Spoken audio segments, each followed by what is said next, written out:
بسم اللہ الرحمن الرحیم نحمده ونصلی علی رسولہ الکریم اما بعد۔ انتہائی قابل احترام جناب سردار ایاز صادق صاحب اور آپ کی وساطت سے معزز اراکین ایوان،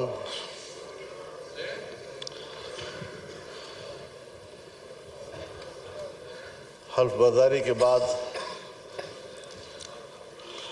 میں پہلی مرتبہ ایوان میں حاضر ہو رہا ہوں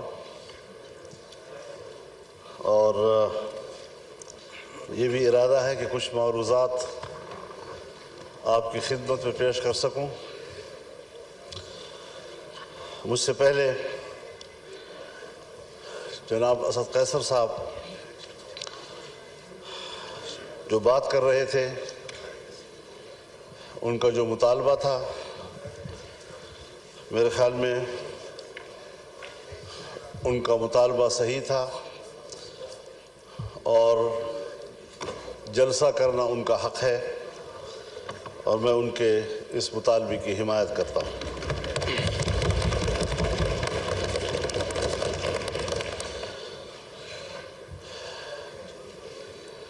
لیکن جناب اسپیکر،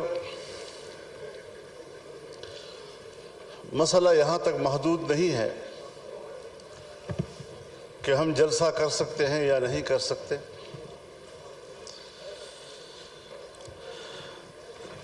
اس بات پر سنجیدگی سے غور کیا جائے کہ ہمارا ملک آج کہاں کھڑا ہے۔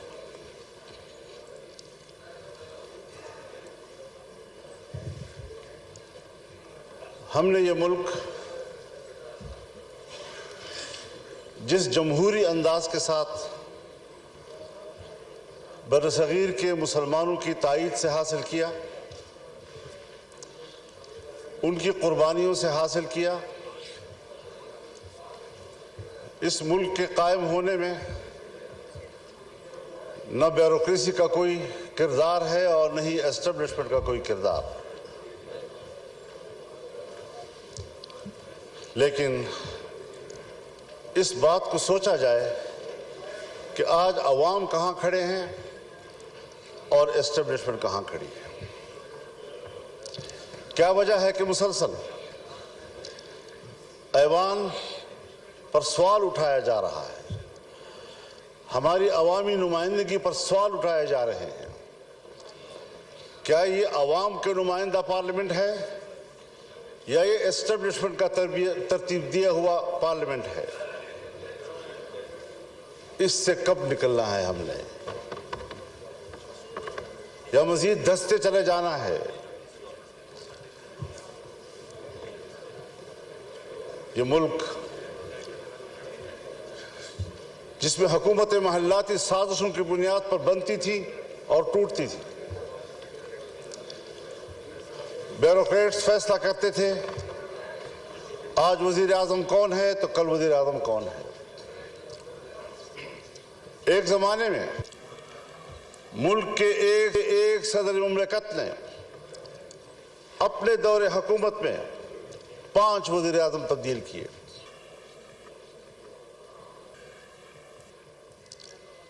بڑی مشکل کے ساتھ، عوام کی جدوجہد کے ساتھ اس ملک میں عام آدمی کو ووٹ کا حق ملا۔ پارلیمانی طرز حکومت پر اتفاق ہوا، الیکشن ہو گئے سن 1970 میں، جسے آج ہم بطور مثال پیش کرتے ہیں۔ لیکن انتخابات کو بطور مثال پیش کرنے کے بعد کیا اس کے نتائج پر بھی ہماری نظر ہے؟ جس کے نتیجے میں ملک 2 لخت ہو گیا، ہم پارا پارا ہو گئے۔ قائد اعظم نے جو قوم کو ماٹو دیا تھا، اتحاد، تنظیم اور یقین محکم،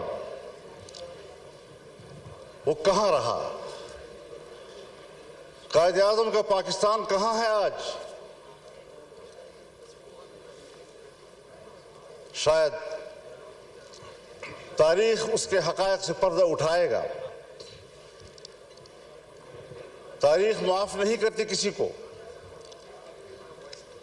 تھوپا گیا سیاستدانوں پر، اور کردار جنرل آغا یحییٰ خان تھا۔ حکومت کو چلنے ہی نہیں دیا گیا۔ پھر ماشاء اللہ، پھر ہم کچھ سنبھلے تو پھر ماشاء اللہ سوچنا یہ ہے کہ اسٹیبلشمنٹ ہمیں جو نتائج مرتب کر کے دے، جن کو یہاں پر بیٹھنے کے لیے فہرست میں نام شامل کرے، اس پر کب تک آپ سمجھوتے کرتے رہیں گے؟ کب تک ہم یہ سوچتے رہیں گے، بھیک مانگتے رہیں گے ان کے دروازوں پر بیٹھ کر؟ اور جو الیکشن ہوئے ہیں، ہمیں تو 2018 کے الیکشن پر بھی اعتراض تھا، آپ کو بھی اعتراض تھا، پیپلز پارٹی کو بھی اعتراض تھا، مسلم لیگ نون کو بھی اعتراض تھا، میرے بزرگ بیٹھے ہیں ان کو بھی اعتراض تھا۔ اس وقت بھی تو مینڈیٹ تقریباً وہی ہے، کچھ تھوڑا آگے پیچھے۔ اسی مینڈیٹ کے ساتھ اس وقت دھاندلی کیوں تھی اور اسی مینڈیٹ کے ساتھ آج دھاندلی کیوں نہیں ہے؟ حضرت مجھے شرم آتی ہے، شاید میں کچھ اپنی گفتگو میں ایسی باتیں کہوں جو آپ سمجھیں گے کہ میں تجاوز کر رہا ہوں، لیکن سیاسی آدمی اسے بات کرنی ہوتی ہے۔ سیاستدان معلومات کی بنیاد پر بات کرتا ہے، پبلک میں بات کرے، پارلیمنٹ میں بات کرے۔ خدا کرے یہ خبر غلط ہو، لیکن ہماری معلومات یہ ہیں کہ اس بار تو باقاعدہ اسمبلیاں بیچی گئی ہیں اور اسمبلیاں خریدی گئی ہیں۔ کون ان اسمبلیوں کو اور ان ایوانوں کو عوام کا نمائندہ پارلیمنٹ کہے گا؟ کس طرح ہمارا ضمیر مطمئن ہے یہاں پر بیٹھنے میں؟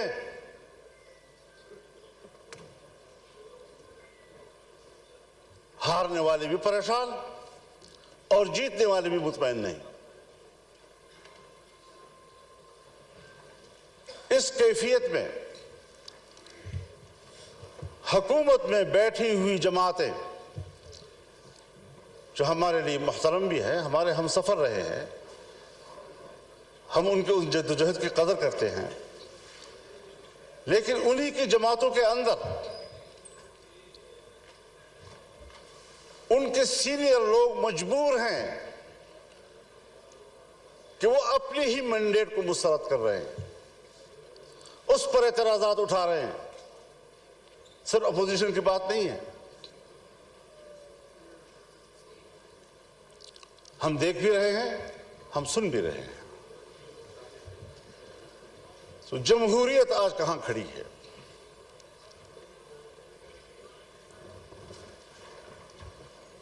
یہ صرف اس لیے ہم یہاں کمزور بیٹھے ہوئے ہیں کہ ہم نے ہر مرحلے پر کمپرومائز کیا ہے، ہم نے اپنے اصول پہ سمجھوتے کیے ہیں، ہم نے اپنی جمہوریت بیچی ہے،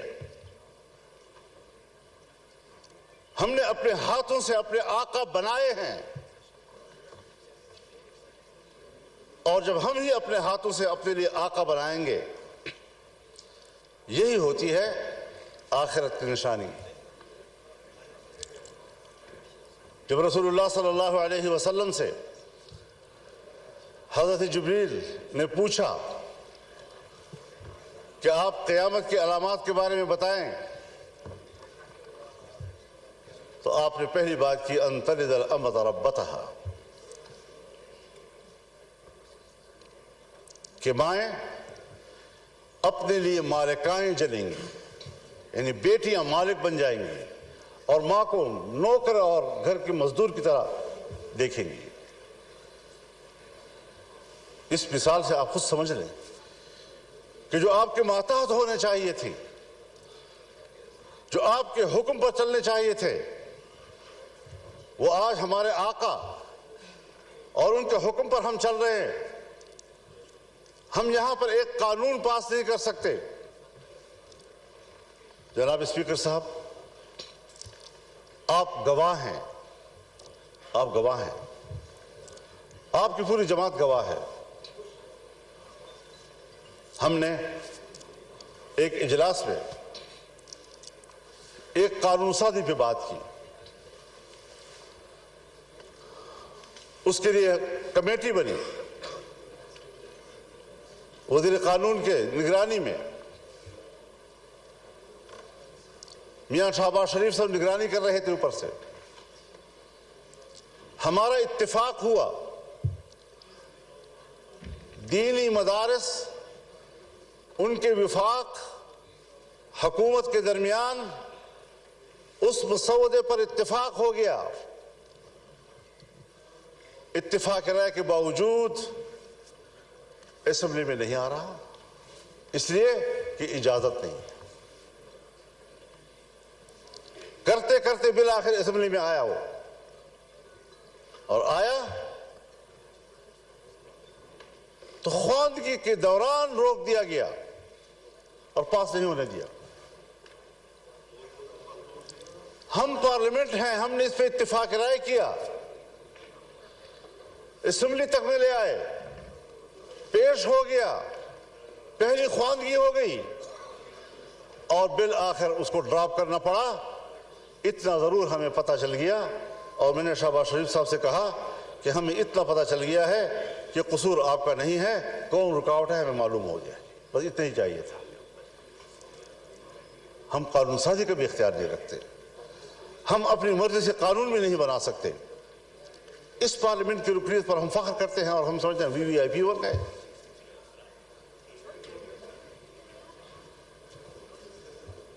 آج ذرا موازنہ تو کیجیے جناب اسپیکر،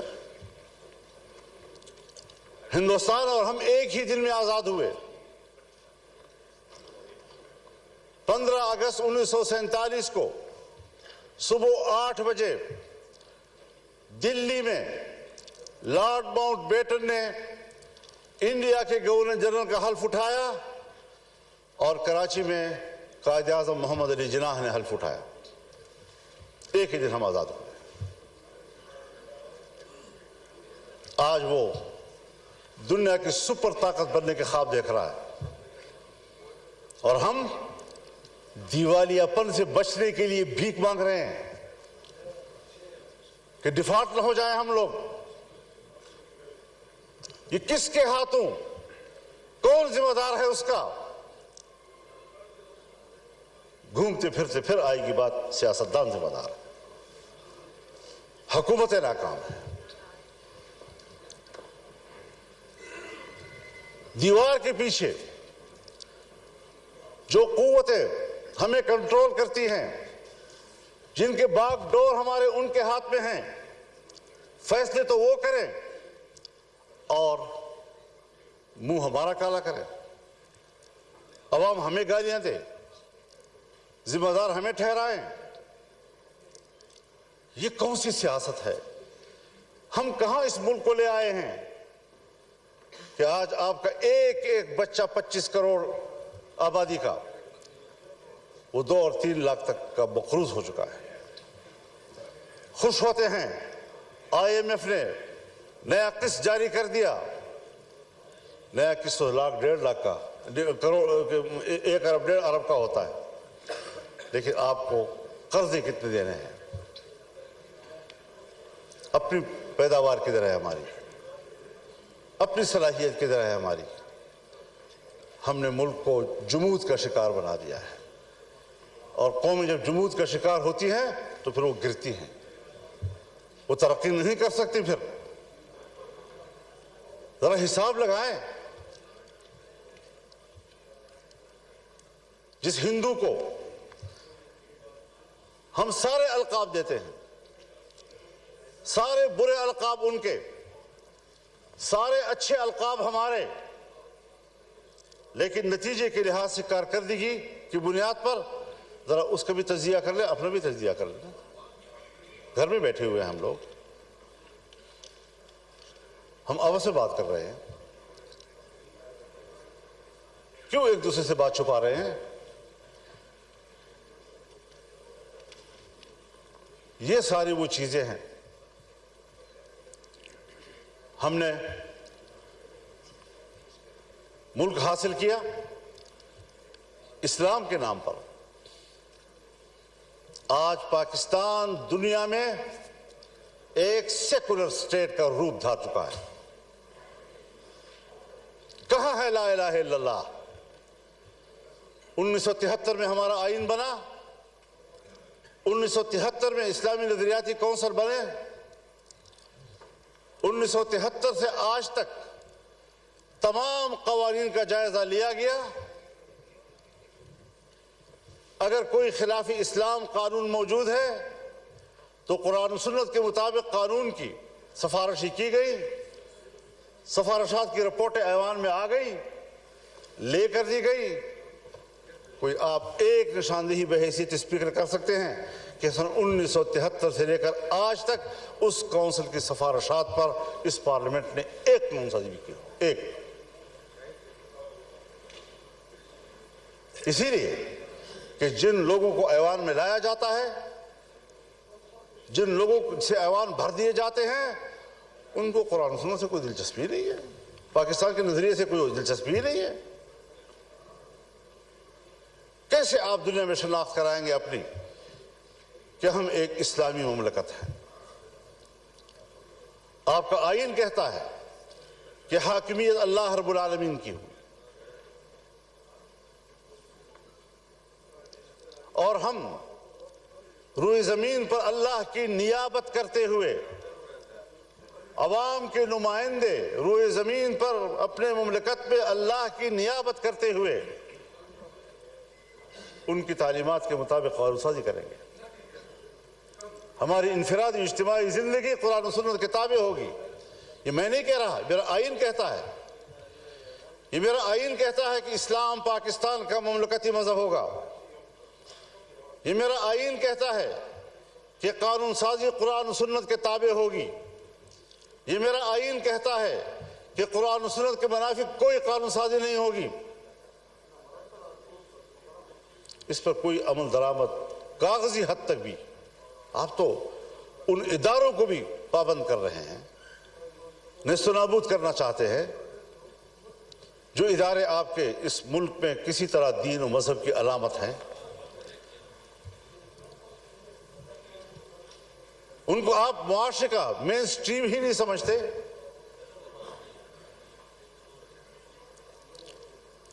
تو جس نظریے پر ملک قائم ہوا تھا 75 سال میں، اس کا بھی ذرا حساب لگا لیں آپ کہاں کھڑے ہیں۔ اور ممکن ہے بہت سے لوگ سمجھیں کہ مذہب نہیں ہے تو کوئی چیز نہیں، کوئی مسئلہ ہی نہیں ہے۔ لیکن بہت سے لوگ ہیں جو جمہوریت کی بات تو کرتے ہیں، مذہب کی بات بھلا نہ کریں، جمہوریت کی بات تو کرتے ہیں۔ تو ہم سب مل کر سوچیں ذرا کہ جمہوریت کدھر ہے ہماری؟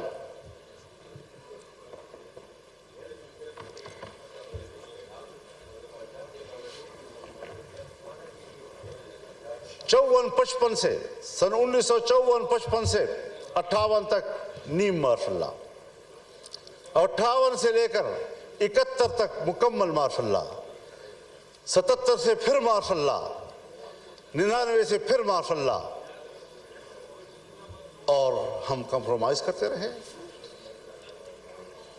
یہاں اسی ایوان میں ہم نے قانون سازی کرنا چاہیے،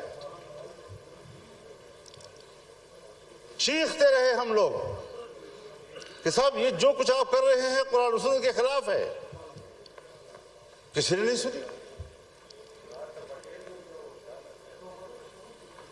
تو جمہوریت کہاں ہے آپ کی؟ الیکشن آپ کے ڈھونگ، اسمبلیوں کی کوئی قدر و قیمت نہیں. اسمبلیوں میں آنے والا اپنے آپ کو معزز سمجھتا ہے، عوام کا نمائندہ ہے. آپ کے کاغذات میں اس کا جو پروٹوکول ہے وہ وی وی آئی پی کا ہے، اس کے مراعات ہوتے ہیں. لیکن کیا ہمارا ضمیر بھی مطمئن ہے اس بات پر؟ وَاسْتَفْتِ نَفْسَكَ، اپنے ضمیر سے پوچھ لو پہلے، کیا واقعی ہم مطمئن ہیں ان نتائج سے؟ اور جناب اساتذہ صاحب، کیا واقعی آپ لاہور کے نتائج سے مطمئن ہیں؟ اللہ آپ کو مطمئن رکھیں گے، اللہ آپ کو مطمئن رکھے. لیکن ہر چند کے ہے نہیں ہے.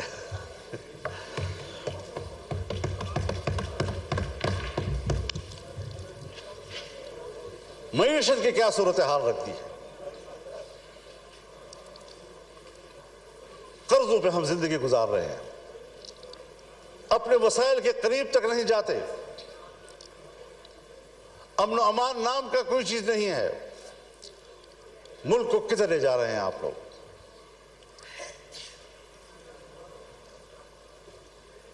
آپ آئیں ذرا لاہور سے ذرا سفر کریں اور آئیں ذرا. میں آپ کو دعوت دینا چاہوں گا ڈیرہ اسماعیل خان میں، ٹانک میں، وزیرستان میں، لکی مروت میں، باجوڑ میں. آپ وہاں آ کر ذرا دیکھ تو لیں کہ ہماری وہاں کیا حالت ہے.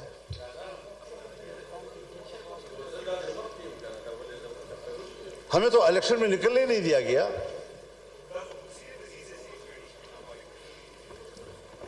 ایک طرف طالبان کی طرف سے اعلان ہوتا تھا کہ ہم الیکشن میں کوئی کارروائی نہیں کریں گے، دوسری طرف ہمیں دھمکیاں ملتی تھی. پھر ادھر سے ہمیں چٹھیاں ملتی تھی کہ آپ تھریٹ لیٹر آ جاتے تھے کہ آپ لے جائیں. پبلک سے رابطہ ہی نہیں کرنے دے رہے تھے. اور جو ہی الیکشن گزرا سارے تھریٹ لیٹر بند، ختم ہو گئے، خیر خیریت ہو گئی. اب نہ وہاں ہمیں کوئی قتل کرنے والا ہے، نہ کوئی دہشت گرد ہے، نہ کچھ ہے. لیکن یہ بات جو ہمارے ان علاقوں سے متعلق لوگ ہیں یا بلوچستان سے متعلق لوگ ہیں، چاہے وہ پشتون بیلٹ ہے یا بلوچ بیلٹ ہے، وہاں پر کنٹرول ریاست کا نہیں ہے. اور میں بڑے ادب سے کہوں گا، مجھے یہ لفظ نہیں کہنا چاہیے، لیکن حقائق کو سامنے لاتے ہوئے کہنا پڑ رہا ہے کہ پاکستان اس وقت ایک غیر محفوظ ریاست ہے. جب ریاست غیر محفوظ ہوگی تو ذمہ دار کون ہوگا؟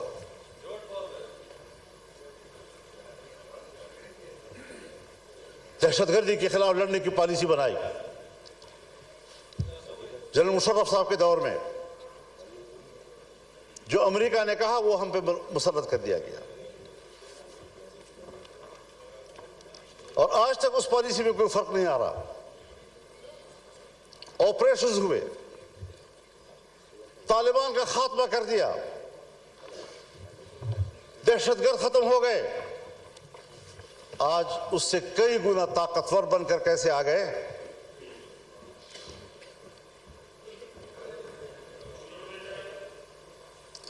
ذرا مجھے بھی دکھا دے بیٹا. بالکل ٹھیک ہے جی.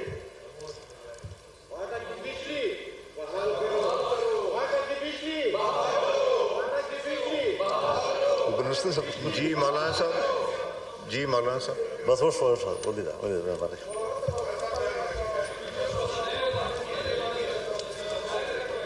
تو جناب اسپیکر، آفریدی صاحب میسج آ گیا، آپ کو پوائنٹ آف آرڈر میں دوں گا، آپ تشریف رکھیں. میسج ہو گیا ہے